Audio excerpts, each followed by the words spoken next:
I told you can make these incredible creepy trees using only oatmeal containers and packing paper? These are so much easier to make than they look, and I'm going to show you how. Download and print the free creepy face pattern and tape it around the oatmeal container. I'm using a craft knife to carefully cut out the face. Cut through both the pattern and the oatmeal container. Take your time. The cleaner the cuts, the more dramatic the face will be. Once it's cut, you can easily push through the mouth. Do the same thing with the eyes. Now you have open eyes and mouth. It's starting to look really creepy.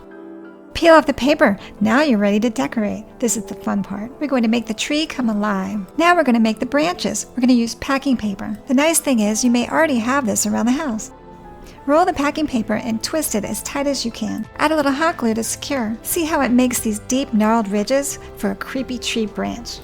For the arms, I'm going to add some wire before I roll it. This way I can bend them the way I want. I'm using the same rolling and twisting technique. I'm going to add some creepy fingers at the end by splitting the paper, twisting them, and shaping them with the hot glue gun. This is how the tree is starting to get a creepy personality. Take the arms and hot glue them to each side of the oatmeal container. Because they have wire in them, you can bend them in the direction you want. He's really starting to look like a menacing tree. Glue all the branches around the oatmeal container. Not including the arms, I used 5 twisted branches to give it the look I wanted. Glue a piece of cardboard to the bottom of the tree to give it a base. Give the tree some gnarled, twisted roots by gluing pieces of the branches onto the base. It's really starting to look like a sinister tree. Now we're going to harden the tree branches by using some white school glue and some water. Make a mixture of glue and water, but only use a small amount of water because you don't want it too watery or it won't work. When it dries, you want it to be more like a shell, so it's stable and more like bark. Paint the arms, the roots, and the branches with the glue mixture. Try and get into all the creases and folds. Apply torn and crumbled pieces of tissue paper to make the bark. I had black tissue paper, but you can use any worn tissue you already have. Paint with the glue mixture. That'll give it the bark texture. Now we're going to paint. This will really make it look like a tree. I'm starting with the base coat of black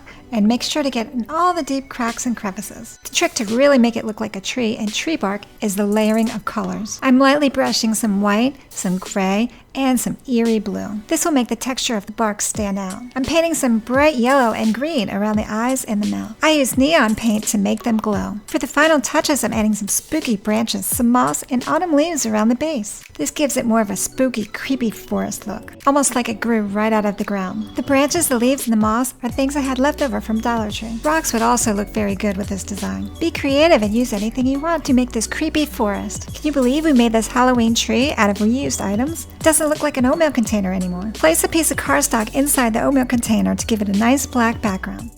And add an LED light to make the face come alive. Let me know what you think in the comments down below and what you would like to see me make next. Thanks so much for watching. Bye!